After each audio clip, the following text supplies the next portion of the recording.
This is Lisa Miller and Associates Florida Insurance Roundup, your podcast on the people, issues, and regulations shaping Florida's insurance market. Now, here's Lisa Miller. Welcome, friends. In our last podcast, we talked with an insurance agency executive, a reinsurance broker, and the head of Florida State-Backed Citizens Insurance Corporation, Barry Gilway, about the newest reforms of the Florida property insurance marketplace. And in today's get-together, we have a very special guest because we're going to look at those reforms through the eyes of an insurance defense lawyer, former plaintiff lawyer, very seasoned, very bright, very brilliant, one that I get to work with on a lot of special projects.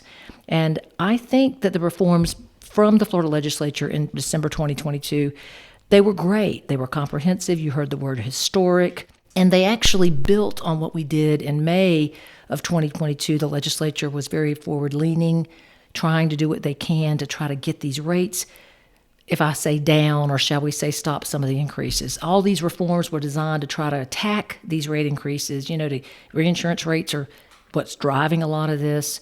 We've had some carrier insolvencies. All of you that listen to this podcast know that. Claims have a tendency to be inflated for a lot of reasons. We'll talk about that. And then we have this competitive residual market called Citizens, with Citizens leadership themselves saying we've got to quit competing with the private market. And then above all, excessive litigation. We all know that statistic that Commissioner Altmaier about a year and a half ago put into the marketplace with his great research that said that 7% of the nation's homeowners insurance claims are in Florida, yet 76% of all the litigation is in Florida in the homeowners insurance arena. Crazy, crazy. So that brings us today to Stacey Giulianti. And I've known Stacey for a long, long time. For those of you that work with me know that I like to do a lot of listening, reaching out to people that are considered subject matter experts on various topics. And I consider Stacey a friend and an expert in a lot of arenas, particularly in claims litigation. He's the chief legal officer at Florida Peninsula Insurance Company, which is a Florida-based homeowners property insurance carrier down in beautiful South Florida. He gets to oversee claims, special investigations, legal departments. He talks with plaintiff lawyers, defense lawyers. He gets to have all the fun. He and his buddies, back in 2005, his partners, started Florida Peninsula, and they've seen so many ups and downs in this market and have stayed resilient as a company. And he's been a member of the Florida Bar since 1993, and he's also a member of the Maine Bar Association since 2018. He's an accredited claims adjuster, so he understands how to adjust claims. He's worked in the field at the desk. He's been an adjunct professor, lecturer. He's authored many books, including one on Florida insurance law. So I won't go on about my great friend and colleague. Stacey, welcome. I'm so glad you're here. Thank you so much for having me. I wasn't sure you were talking about me because you said the word brilliant. So I thought that might be somebody else. I was like, are you sure this is the right day that I'm here for this podcast? But it is the right one. I'll take the compliment. All right, my dear. Thank you so much. So let's just kind of take a broad overview. We've had a couple months now to see what, these reforms were in Senate Bill 2A, 4 primary buckets. Citizens reform, trying to get them less competitive with the private market. We saw, assignment of benefits, stopping those, eliminating attorneys' fees, beefing up regulation. It's been 60 some odd days. Kind of talk about, your day in the life of seeing if these reforms are working, they're not working. What's your thoughts? First of all, I do want to congratulate or give a thank you to the legislature and the governor because, a lot of times we make jokes about the government and being unable to solve problems. And while certainly there are times where it feels like that, this was not one of those times. I mean, this one, I'm giving an absolute slap on the back in a good way to all of my friends and colleagues that work in the legislature and the governor's office for really, really getting us to a place where we've solved the vast majority of the problems we've had. So I'm positive for the future, and I really believe that if you take a look at what the industry is feeling right now, people are really looking towards 2023 and more importantly 2024 for it to be a really good year for the insurance industry and for the consumers. So my hat's off to that. I don't wear a hat, but if I did, I would take it off to those guys and gals.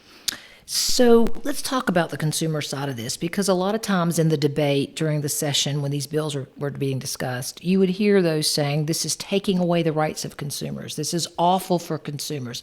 This ultimately is going to hurt consumers if they have to fight bad insurance companies. What's your perspective about that? You've been on both sides of a courtroom, those that have represented consumers, now representing insurance companies. What are your thoughts about if this being good or bad, air quotes, for consumers? That's a really good question, and we could certainly spend a lot of time talking just about that. But I really believe that what we're seeing now is kind of a leveling of the playing field. Again, I've been a lawyer in the insurance field basically only for 30 years. And for the first dozen years, I handled policyholder lawsuits. I mean, I went up against insurance companies.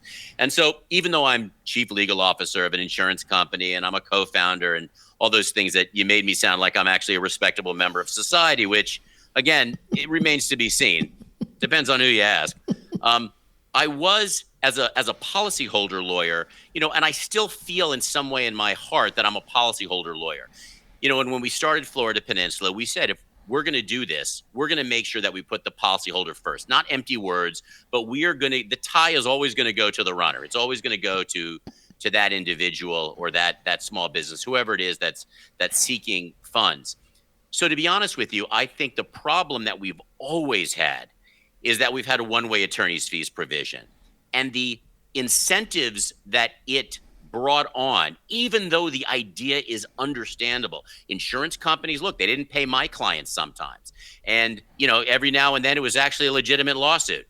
I'm just kidding. But I was going after somebody because there was a denial that I thought was not part of the policy. I thought they were using an exclusion, or they were denying it on the basis of something that I felt was not legitimate. And I would call them to task. The problem with the way that Florida Statute 627428, the quote, one-way attorney's fee statute, was written was that it really only gave the incentive to the plaintiff's lawyers, to people like me back in the day, to file that suit no matter what. It doesn't matter about mediating. It doesn't matter about coming together and trying to find common ground. It was like, who cares? I am going to get attorney's fees one way or the other.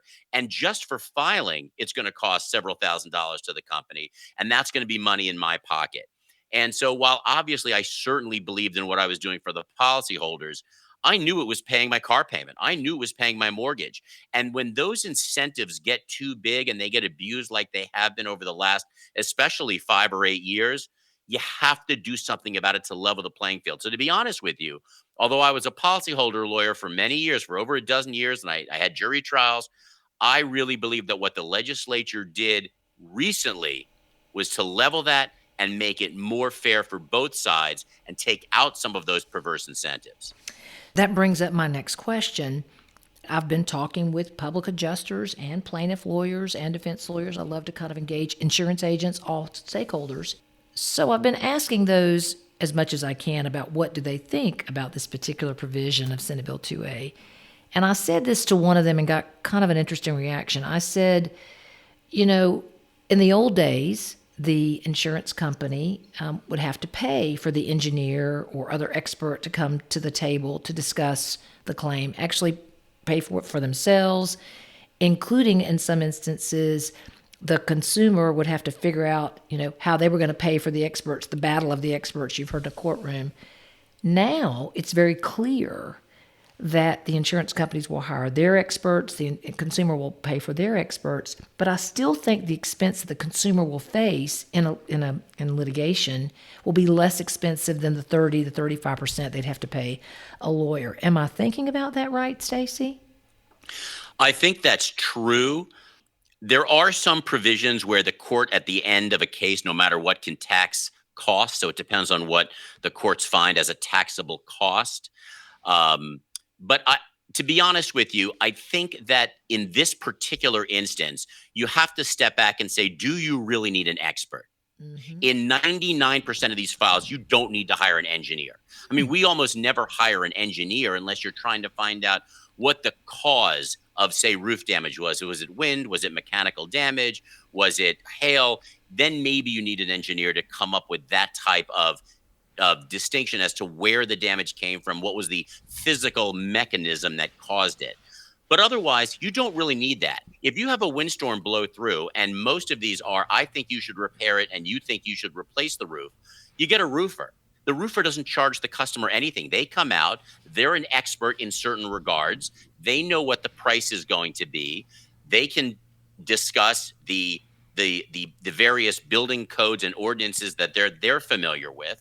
That can be argued by the individual's lawyer as well. And then we have our own roofer or our own adjuster discuss from their experience perspective whether or not the roof can be replaced or repaired. So I don't even see in 90% of these cases or more that you need a paid expert. I think that's a bit of, and if I was a plaintiff's lawyer, I can say this, that's a little bit of nonsense from plaintiff lawyers trying to say that you need an expert in every case. You don't. Because most of these cases, we already know what the damage is, and it's really a scope and pricing differential. Do you repair it? Do you replace it? Is it $5,000 to repair that, or is it $50,000 to repair that? So once you get beyond that, I think you've lowered the problem to very few cases. And even in that regard, I agree with you. If you have a $100,000 case, the lawyer already could take up to $40,000 from that $100,000 case. And so there's a bigger incentive to try to resolve it even before you get an expert. Or if you do get an expert, to be able to negotiate that expert fee down, because they're not going to charge you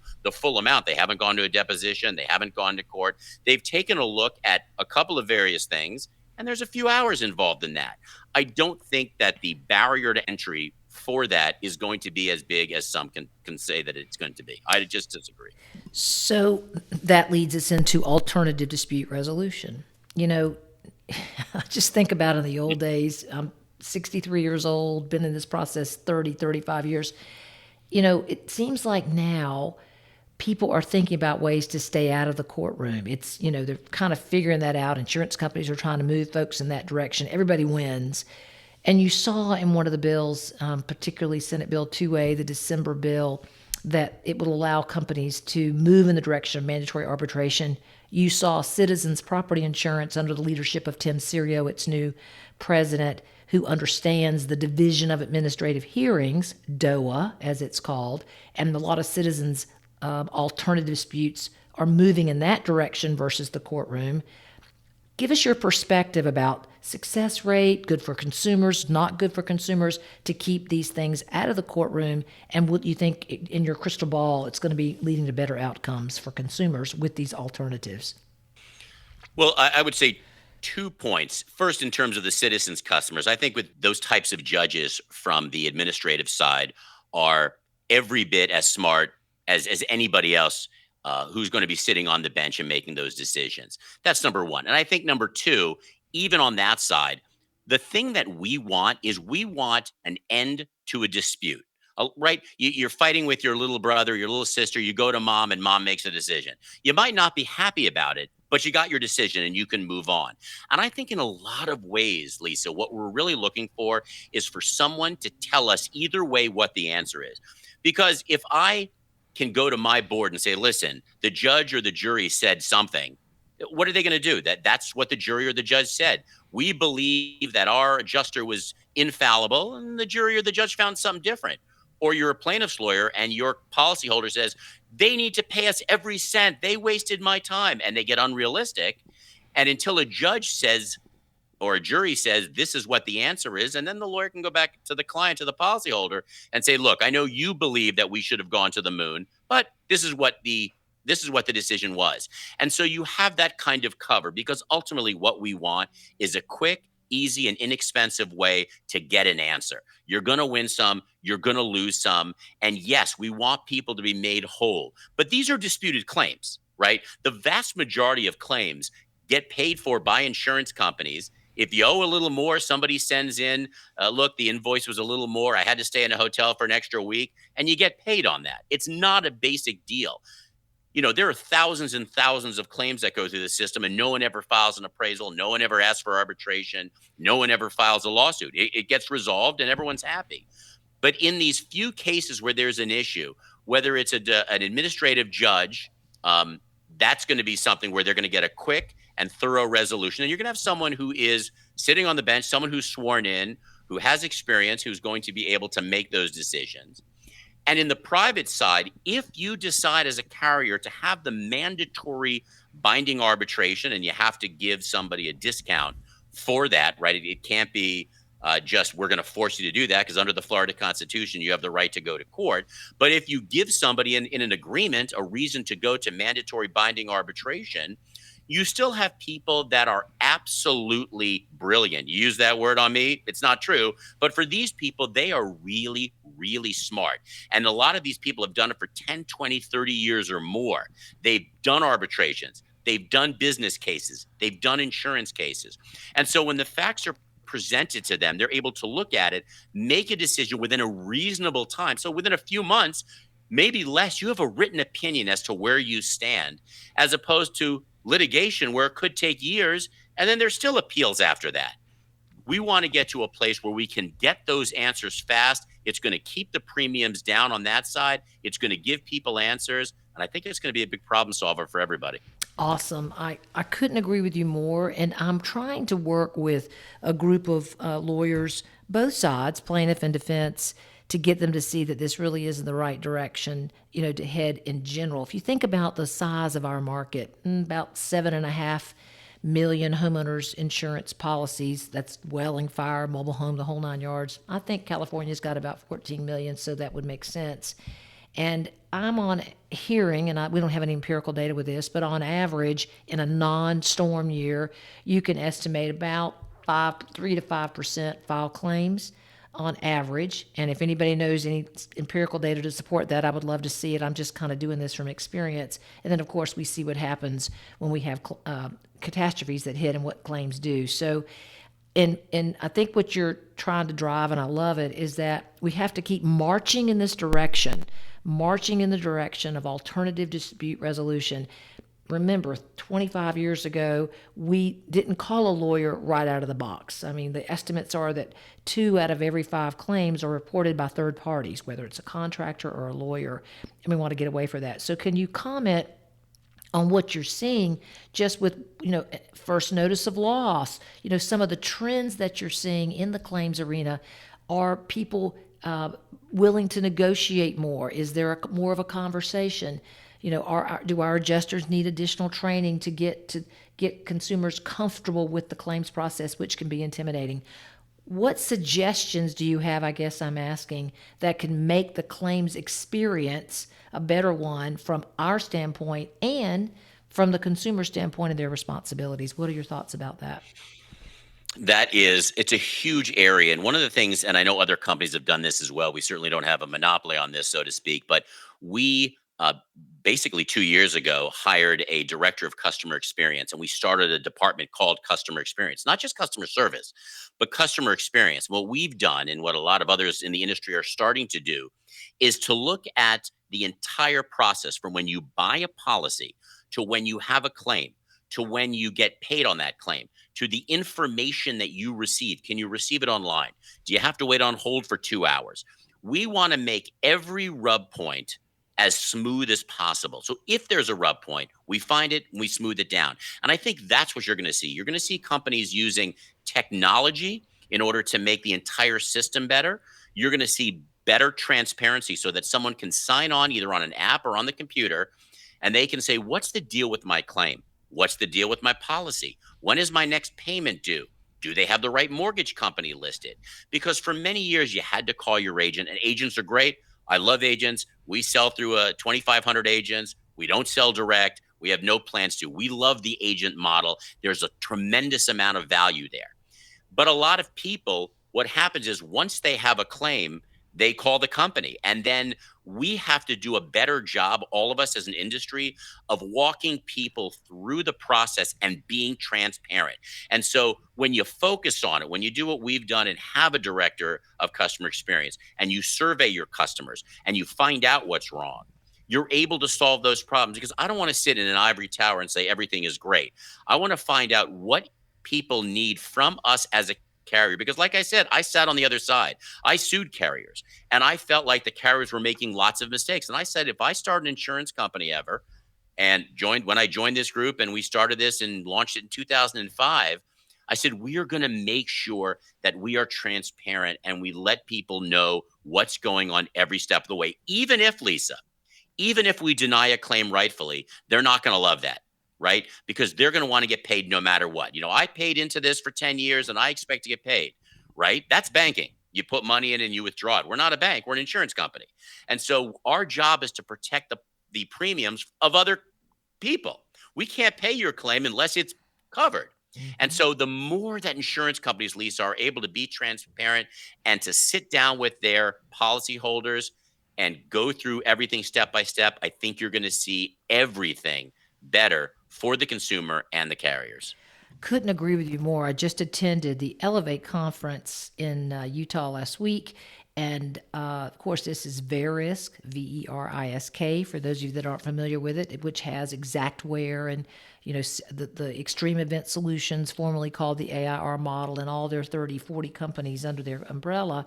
And the majority of the conversation was about the customer experience and all the tools that Verisk has to help consumers understand the claim. They've got one called Contents Collaboration, where a consumer can just go online and plug in what they lost. It's pretty awesome to see the new technology that's helping with the claim experience, all leading to a good customer experience, which others, when I talk with academics and risk management, who say that positive customer experience has a direct correlation to a reduction in litigation.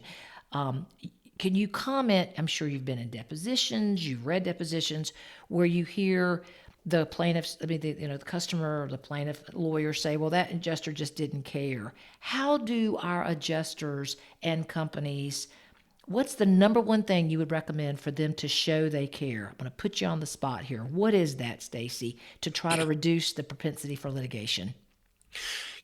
One of the rules that I use, whether I'm talking to somebody live or I'm talking to a customer. Now, you may not know this, but when Hurricane Ian or Hurricane Nicole hits or any of the other storms, basically it's all hands on deck, right? So I have a login to the customer service portal. So I answered probably 300-400 first notice of loss calls, and I answered probably 200 or 300 follow-up calls from those hurricanes. Just me. Hi, this is Stacey. Thank you for calling Florida Peninsula. I did it like anybody else, as part of the triage, as part of the tree when you call in for customer service. So I got to actually speak to people to take their first notice of loss.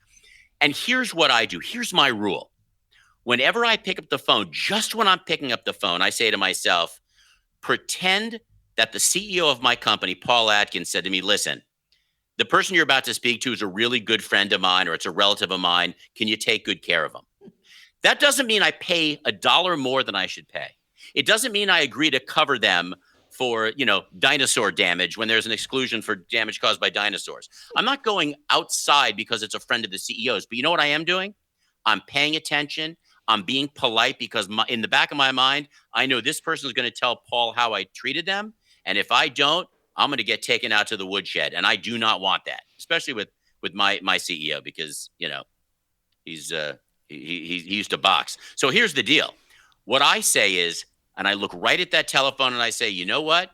This person is a friend of the CEO's. How would I treat them? And that always guides me to doing the best job that I can for that particular customer. That is excellent advice to anybody that's taking first notice of loss calls or talking to customers about, how they're feeling or thinking. In fact, one of our classes that we try to teach from our firm is bedside manner for adjusters, bedside manner for call center agents. Just a short little hour that says, here are some ideas you can use when you're, experiencing someone's angst and anxiety about a claim. So that's excellent ideas. Like I heard in a class last week, it's like, you should be talking to your mom. How would you talk to your mom? And one of my creeds is everything we needed to know we learned in kindergarten. So you're talking a lot about kindness and courtesy. That is just awesome. I'm going to bring this in for a landing, and I want to ask you one more question. You've heard we saw the reinsurance numbers for January 1, in Florida. Just for those of you that don't know kind of the lay of the land, we have about 40 to 45 companies that write 85% of those 7.5 million policies. And again, those of you that know these numbers better than I do, certainly give me some commentary about that. And those 40 or 45 companies, some of those go to the reinsurance market and buy their reinsurance as of January 1st. A majority of them renew their reinsurance as of June 1st. And, a lot of reinsurers around the world listen to this podcast: Germany, Switzerland, London, Bermuda. And I know in just talking to them that they look at the claims quality, the claims practices, and the claims procedures of insurance companies as one of the factors that when they consider providing reinsurance. And so what would you say to those reinsurers that they should be looking for in terms of claims quality, claims operations? What are the things they should be asking from insurance companies to make sure that when they put their reinsurance dollars in a company in Florida, they're getting their money's worth? What would you say? It's a terrific question because, as you said, you have listeners from all over the country and all over the world, especially on the reinsurance side. One of the things I think you want to look at for each company, especially for the companies that exist, is how do they use data? We have a chief risk officer who used to work for Aon, and he's got a bunch of really brilliant people working. What do the companies, what is their management like? And what do the companies do in terms of their data so that they're looking at underwriting opportunities, where to write, how to write, what needs to be excluded, what policy changes do they have in their policy that someone else may not have? Do they have appraisal? Is that a positive or negative? Do they have mandatory binding arbitration? How have they handled the past storms? It's about looking at that data because companies, while we're all in this together, there are companies that stand out and there are companies that do a better job and there are companies that protect their capital a bit better than other companies. And so I think it's important for the reinsurers to take a look at the individual carrier, their management, and whether or not they've really embraced the 21st century in terms of big data and that they're able to generate areas to sell and areas not to sell or policies not to sell in order to protect their own dollars and the reinsurance dollars. But even more importantly, I think the people in reinsurance really need to see how amazing and positive the actions of the governor and the legislature have been in this past special session. Just like when people said you're not going to solve sinkhole, the legislature and the governor at that time solved the sinkhole problem. Do we have sinkholes all the time now? Do we have people suing because there's a small crack? We don't. And you know why? Because the law was passed that allowed everyone to change their policy to make it so that those lawsuits went away. Now you have real lawsuits. If your house falls into a big hole, you get paid for it. But if you have a 1-inch crack, it's harder for you to argue that there's some big sinkhole under your house and you need all kinds of cash. So it's the same thing with what we're seeing now from the changes that were recently passed. We're already seeing, other than Ian, we're seeing less daily suits. People are seeing less daily claims. They're seeing less severity. They're seeing a lowering of frequency, all because of what they did, the legislature. And you know what? Yeah, 2023 is going to be a bit bumpy while the policies change over and while the laws take effect. But honestly, for those people that stick it out, 2024 is going to be a banner year. And I think the carriers are going to remember who in the reinsurance side stuck with them during this time when they weren't sure. Because I'm telling you, it's going to get much better. I saw it with sinkholes. I was a plaintiff's lawyer. I know how people think. And I'm telling you, with the changes that were done to AOBs, the offer of judgment, the attorney's fees, the bad faith, and the reinsurance in terms of what they're doing to assist us, there is going to be a big change in Florida, and it's going to be a positive for the reinsurance companies, the consumers, and the primary carriers. I cannot tell you how happy I am to hear you say that because you have both perspective, both from the consumer and the company. And it's very difficult sometimes when I'm out in communities and I have people saying, are these bills taking away my rights? And I have to tell them, no, you want a lawyer. There's 108,000 of them out there and they all looking for work. So I will use a lot of what you said. I've got a presentation this Friday in front of close to probably 1,000 condo board members who are very upset about their rates going up, and I'm going to encourage them to get more engaged. Maybe I'll have you come speak to them as well. And I just got to ask you one more thing, Stacey, before we close this out. I saw today, we're recording this Tuesday, Valentine's Day.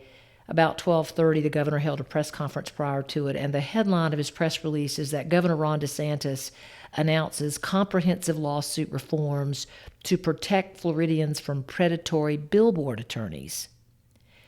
I'd like you to comment about that comprehensive lawsuit reform journey it looks like the governor's going to take. It's a very expansive set of, I guess, attacks that he's making in order to kind of make it better for the consumers, really, in a sense, to lower premiums across the board. And the one item that I think is most noticeable and most important about what the governor said is that what they did in the special sessions, they took away the attorney's fees, one-way attorney's fees, from property insurance companies. But they didn't do it in auto. They didn't do it in other areas. And so what the governor is saying here is that, look, it's not just going to be in property. Why should we have this cottage industry growing up anywhere around insurance? And so what he said in his press conference and in the press release was, look, we are getting rid of the one-way attorney's fees for all lines of insurance. So we're going to modernize it and not have this old, hey, if you get $1 more than what you said you were going to get, you get $1 million in attorney's fees, which is, by the way, sometimes what happens. You have a $10,000 case, somebody gets an extra dollar or $1,000 more than they thought they were going to get, and they get $500,000 to $1 million in attorney's fees. That's not hyperbole. That's actually what's going on. And so what the governor's saying, let's get rid of it, not just in property insurance, but in all lines of insurance. And you know what? Let's get rid of what's called the multiplier. Pretty much everyone listening to this podcast knows, but for somebody just tuning in, it allowed the judge to double or even double and a half the attorney's fees. So if an attorney beat an insurance company by a few bucks and they were awarded, $500,000, the court could double that to $1 million or double it and a half. And so what this does, it's going to say, if it passes, no more of that. We're not going to hold the insurance companies hostage. We're going to modernize, and we're going to be like the rest of the country, where it's not going to be a free-for-all. And not going to continue to escalate the cost of just about everything that we do. That's absolutely true, because it's not just insurance, but he talks about small businesses. And when you go after small businesses, especially when you don't have a reason because you're just trying to make some fees on the side, it raises the price for everyone. And it's part of that inflationary issue that we're seeing. And it's got to get better. And he's going to do something about it. And I think that's terrific. I do too. And as what I heard, I was listening in the Capitol today, and you could hear there was a lot of small business owners, a lot of groups in the Capitol that were applauding this move. So thank you so much for commenting on that. Absolutely. I'm going to bring this in for a landing. I just can't thank you enough for spending time with us this afternoon. We'll have you back on the show on other topics, I know. And, our listening audience, I saw a group when I was out at this various conference, and they said, we hang on your every word in these podcasts because my guests are terrific, and you really are, Stacey. So I'm going to close with this. We will put podcast show notes out there.